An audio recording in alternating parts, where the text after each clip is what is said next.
Good evening, and welcome to our special segment celebrating life, diversity, and opportunity here in the United Arab Emirates. My name is Mohammed Ashraf. And I'm Omar Houri.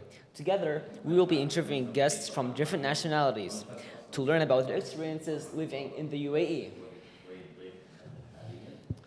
I can't wait to ask Mr. David these questions. It's going to be an enjoyment. Yeah, and it's going to be so fun. And Zaushin and Highway. Same.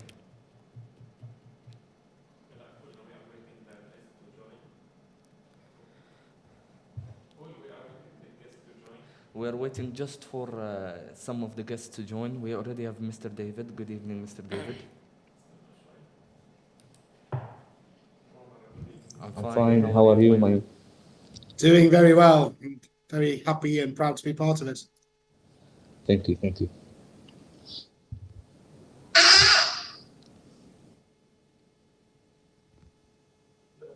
Okay.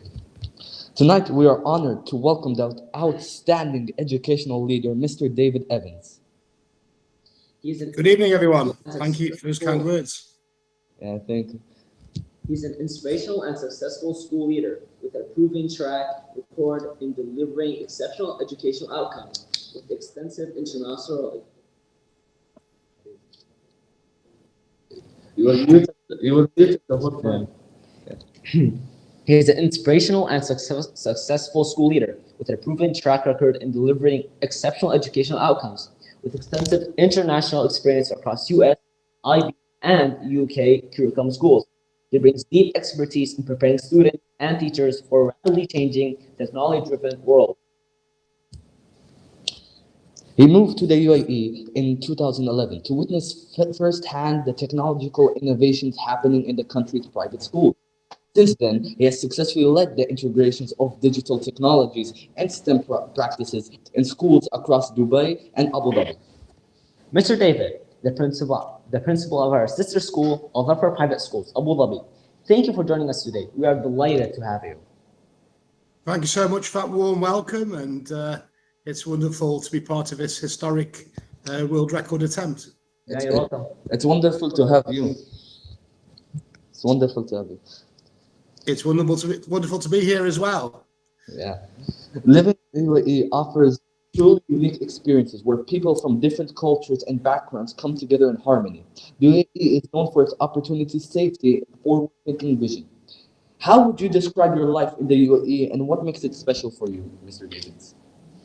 Well, I don't know where to start with that question because there are just so many special experiences I've enjoyed since I came out here just over 15 years ago.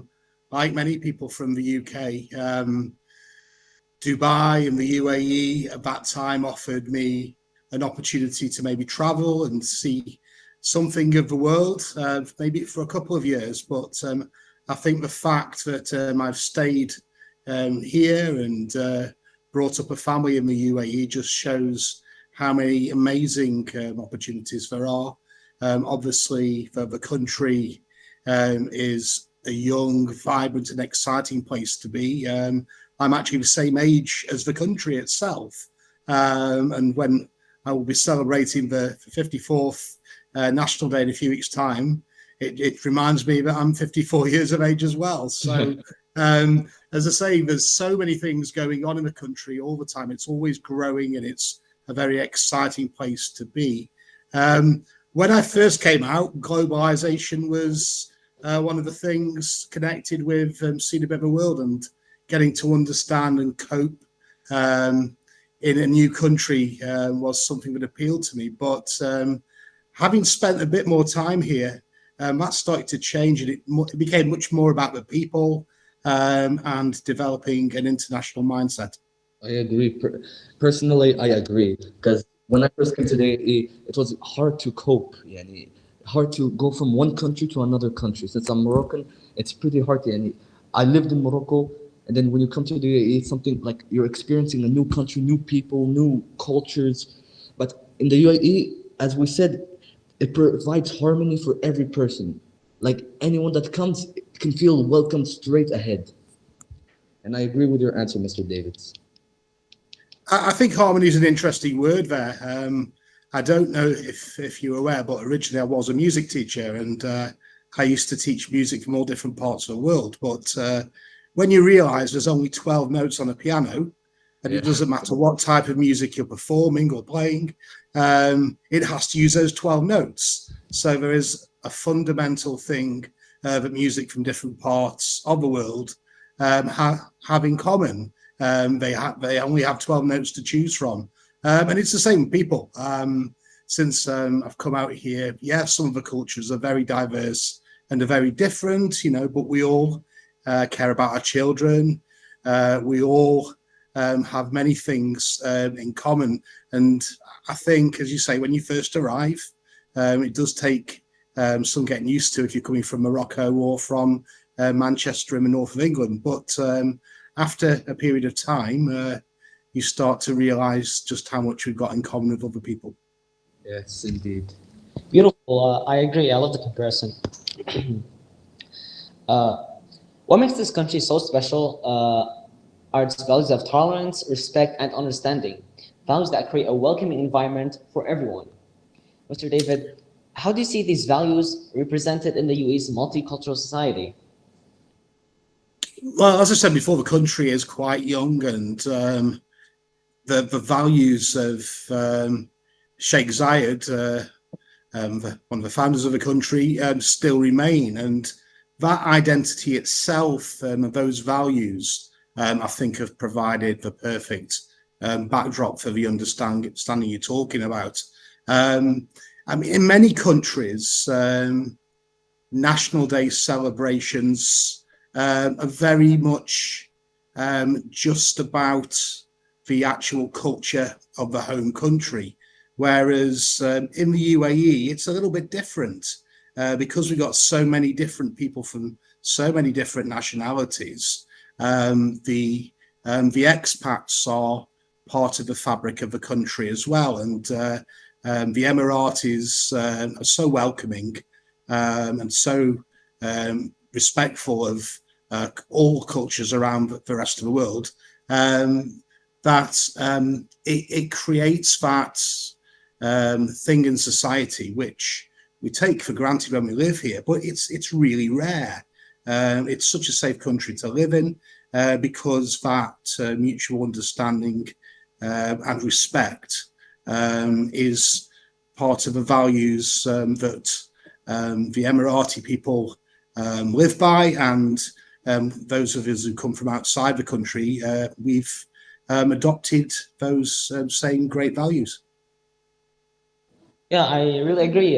The people that you are very kind and respectful and welcoming. Since you moved to the UAE in 2011, what opportunities have you found in the UAE that helped you grow and succeed?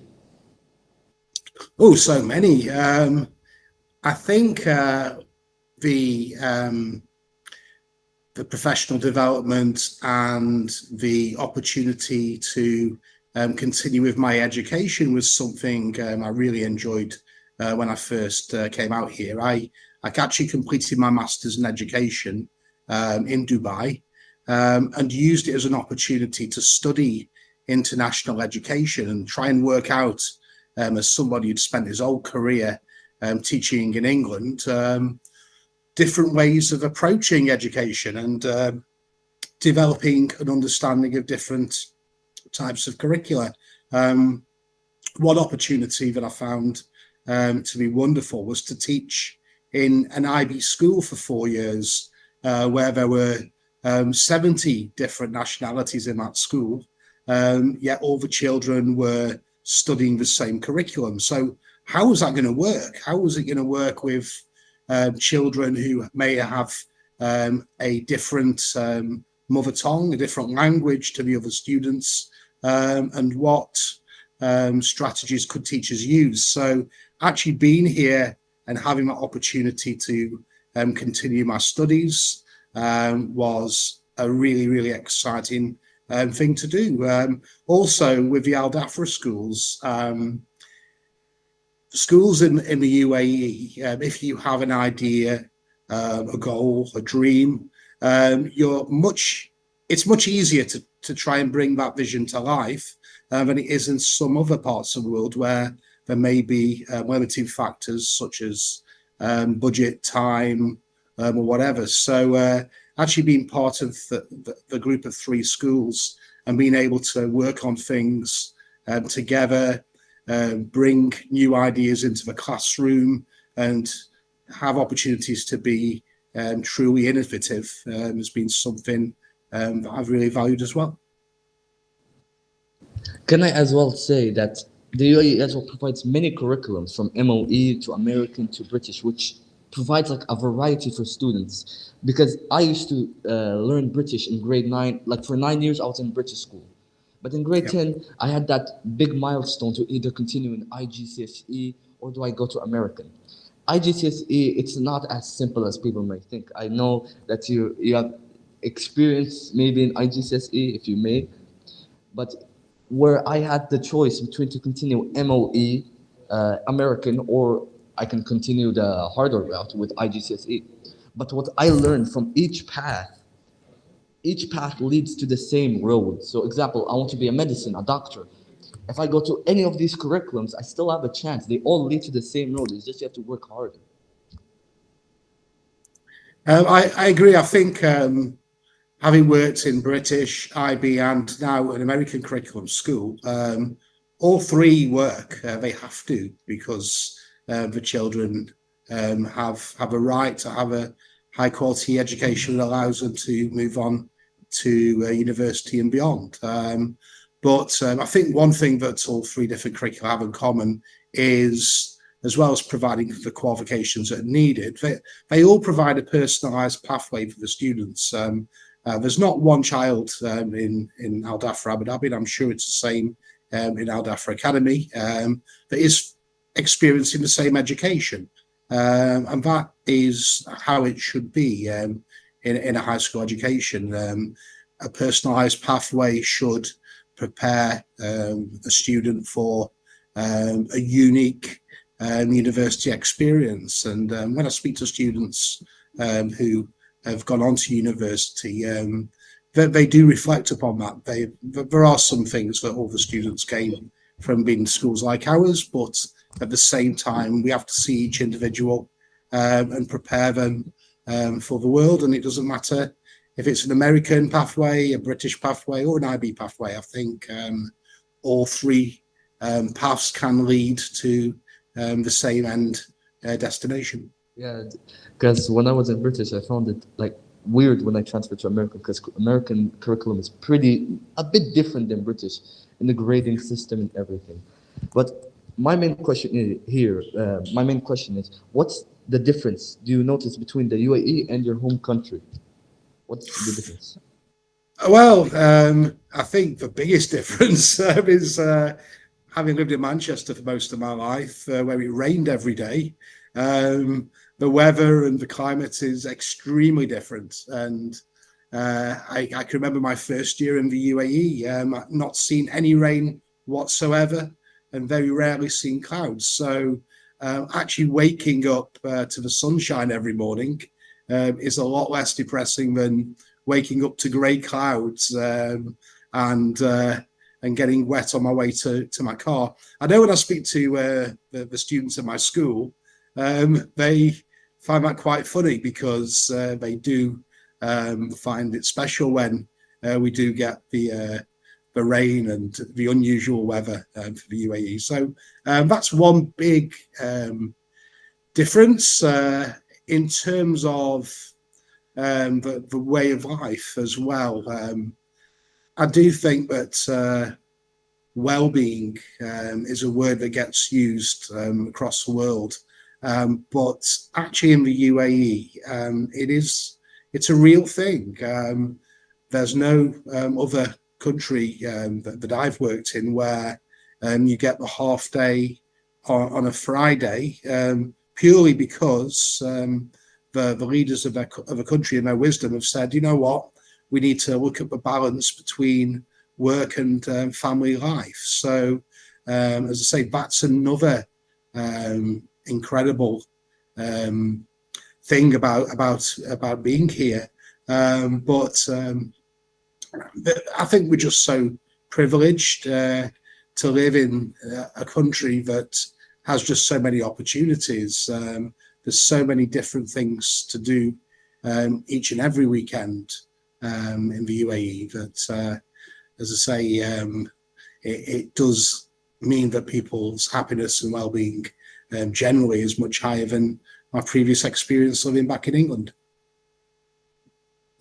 Yeah, I actually agree. Your answers really have a deep meaning to them. That's very kind of you. Thank you. You're welcome. Another question is, how's living in a multicultural country like the UAE shaped your personality or world of view? Can you just repeat the last part again? You said about personality. What was the last thing you said? How has living in a multicultural country like the UAE shaped your personality or world of view? Well, I think our personalities are our personality, but one thing that I've always said to students and to staff about culture is it's important that we reach out and we also reach in. I mean, reaching out to other people who have different cultures and different experiences means that we develop an understanding, and that is something that is impactful and will not just affect your personality, but your worldwide understanding. Learning about others and other ways of life is such a healthy thing to do, but also it's important to reach in, because whilst celebrating the differences that other people have to your own culture, you also need to understand the things that maybe they have in common with you. And also, I think you have to understand your own biases. I mean, people are brought up in a certain way across the world to have beliefs and understandings of the way that the world works. But living here does test many of those understandings. I mean, as I said to you before, my first school out here, 70 different nationalities. And those students were living in perfect harmony. There was no trouble, no issues to do with different races or different ethnic backgrounds at all. Whereas I did work in a school at the start of my career that only had two different ethnic backgrounds, yet there was a little bit more tension there. So let's say I think through learning from others and living here, it is going to affect your understanding of the world, and in turn it's going to affect some of your attitudes and possibly your personality as well. Agreed with everything you have said, Mr. David. Agreed. Thank you. I have a question as well. Can you share an experience where you saw or felt the value of tolerance, life in the UAE? Can you share an experience? Sorry, I couldn't hear you. Can you just repeat the question? I'm sorry. Can you share an experience where you saw or felt the value of tolerance in the daily life in the UAE? I think one experience I've seen quite recently in my own school has been where our high school students have been part of a program called We All Read. So what's happened is the grade 10, 11 and 12 students have become teachers for the day and have gone into our primary school and read to the students, and also read with the students, and allowed the students to read to them as well. And from the students' point of view, they did quickly learn just how tolerant and how understanding you have to be when you're a teacher. I think students, when they go out at break times with their friends, can relax and can be themselves. But when you're in a position of trust where you're looking after younger people or people with more learning needs than yourself, tolerance and understanding are really the bedrock of making that work. So it was lovely to see our older children doing something like that.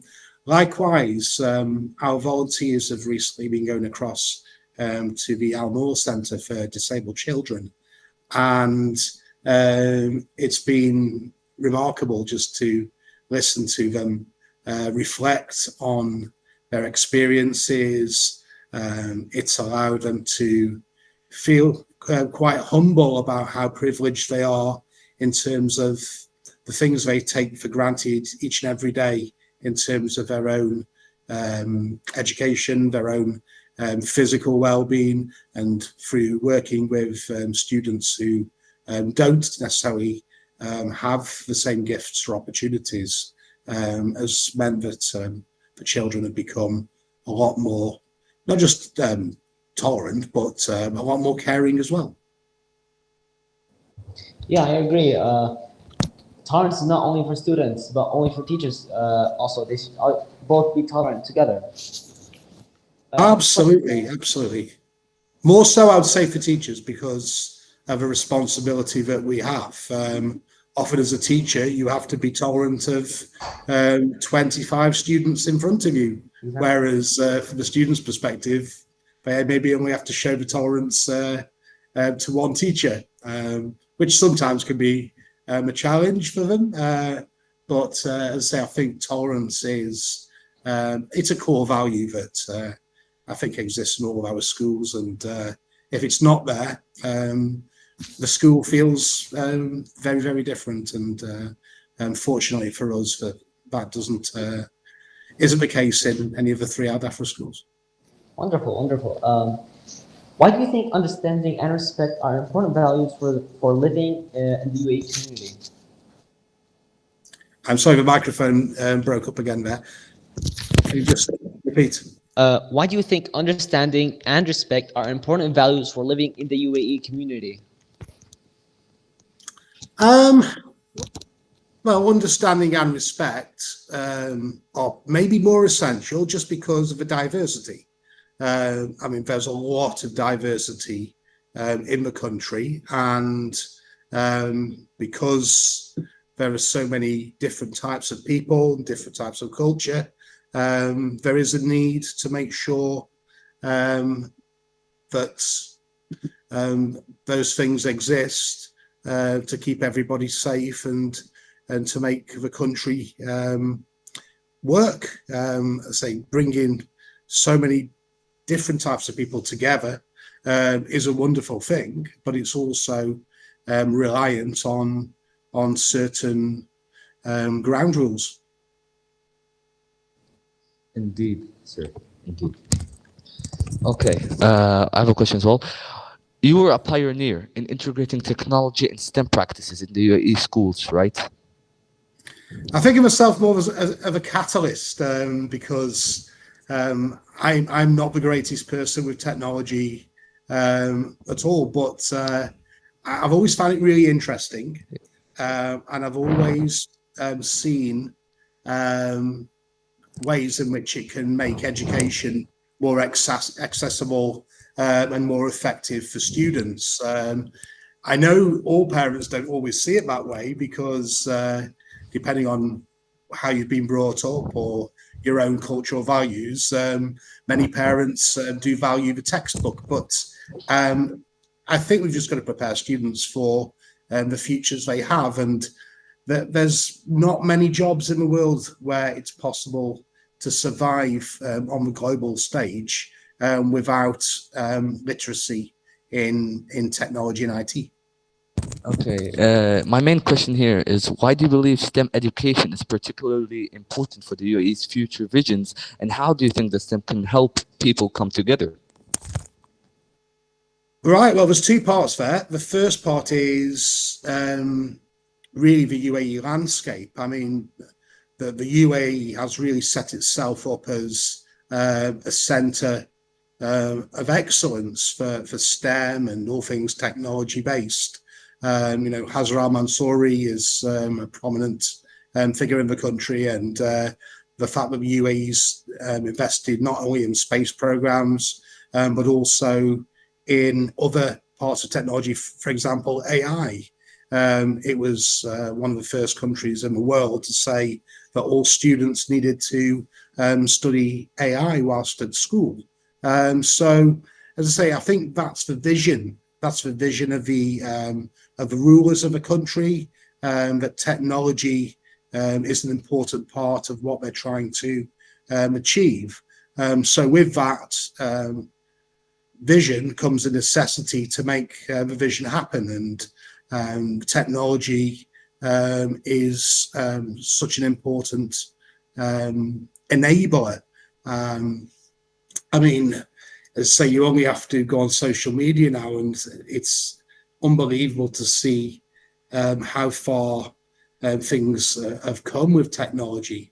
But it's not just a gimmick or a gadget. There's some amazing things that technology allows us to do. And in our school at the moment, we're working on lots and lots of things to do with tech. You mentioned about robotics. We do try and give the children projects that they design themselves, where they are using robots or drones or other bits of tech in a creative way. And at the moment, 2 of our high school students are in Shanghai in China, representing the UAE in the World Drone Soccer Championships. Now, that wasn't something that I decided upon. It wasn't an idea of mine. It was just an opportunity came along through networking with STEM best practice in the UAE community, and they invited our students to participate in the heats for that competition. And, it's a very proud thing for me as a principal to have 1/4 of the UAE team coming from my school.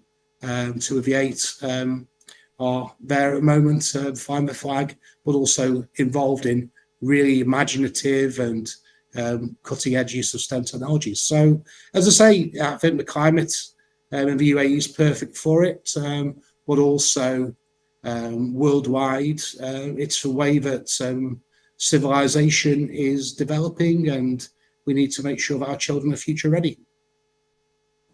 Yeah, I agree. Our school, Private Academy, we always enter robotics and engineering competitions.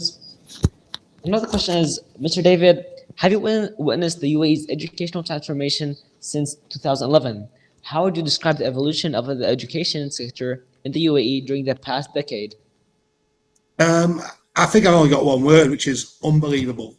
There's so many different aspects that I could talk for hours on about this educational transformation.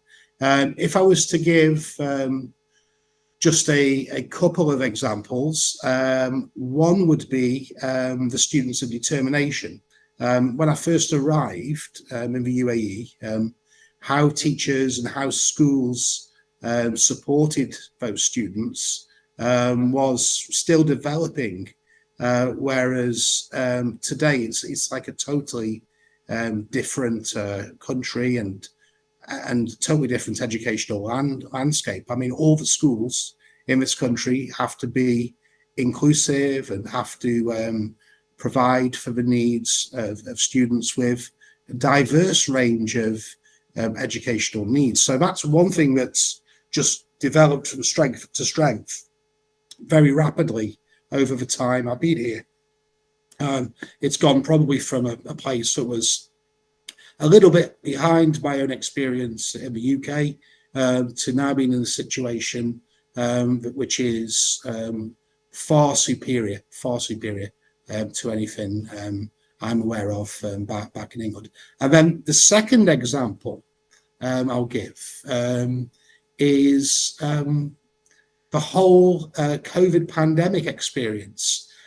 schools across the rest of the world stopped, and the UAE was very, very different. It was a case of, right, we're going to move education online. What does that look like? Well, we don't really know because no one's really done it before, but let's find out. Let's do this together.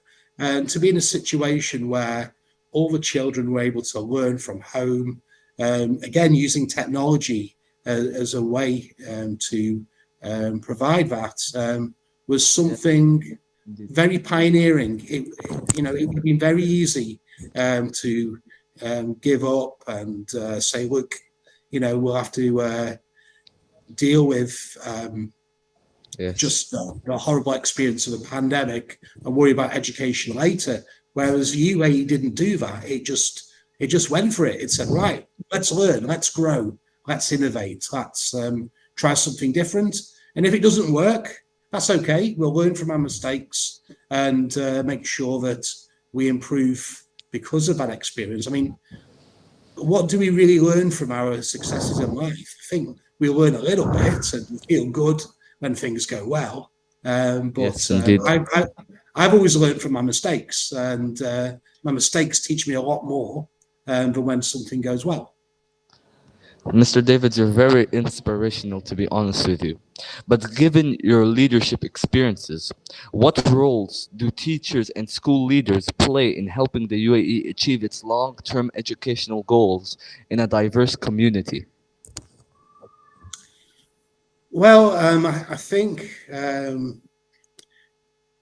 to quote Sheikh Zayed, education shines a light that allows the children to see where they're going, and we've got the biggest responsibility there is, and also the greatest honour to work with young people each and every day.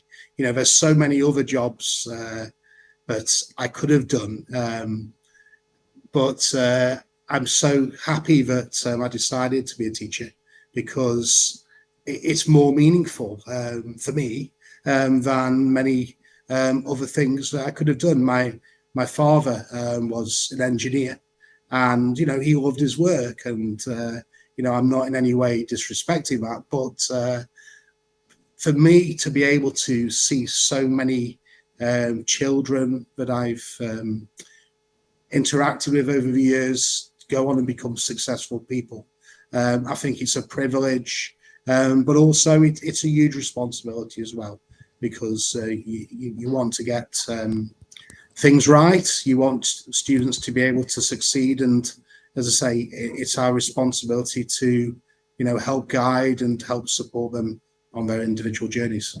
Yes, indeed. Yeah, I agree. Teachers and school leaders play a huge role in helping the UAE achieve its long-term educational goals.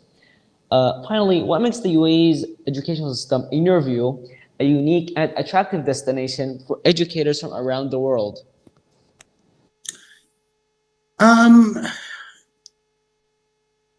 There's so many things. I've already spoken about the environment and the opportunity, to work with a diverse student population. But I think the biggest thing that teachers tell me when they come and work over here for the first time is they don't feel limited. They don't feel inhibited. And there's so many little decisions that schools have taken that I think have contributed to that environment. For example, teacher workloads. I, as a senior leader in a UK school, had a teaching load which was much bigger than any of the teachers in my current school. Yeah. And I was one of the leaders. Now, as I say, that decision in my home country to make the senior staff do full timetables meant that there was other things I couldn't be doing in terms of staff development, staff training, innovation. So actually getting that work-life balance part correct, meant that I was able to be more effective in my leadership than maybe I was when I was back in the UK. I've mentioned about resources. I mean, our schools are very, very well equipped, both in terms of technology, in terms of classrooms. So as an educator, this is what you want. You want all the tools to allow you to be able to teach imaginative, fun lessons, and also students who really want to learn. There is an infectious quality, I think, about the students in UAE schools, and that quality really has nothing to do with different nationalities or cultures or anything. It's an identity that I think everybody tends to adopt. The children want to learn, they are kind, they are respectful, but they also want to be future ready. I mean, the fact that every single student in my school speaks at least 2 languages. I agree. It's unbelievable. In the UK, you would have maybe 10% of your children who are fluent in 2 languages, whereas every child in my school talks English and Arabic, and then some more languages on top of that. So, as I say, I think all the things that you need to be a successful and innovative teacher are there: the tools, the environment, the support, and most importantly, the students.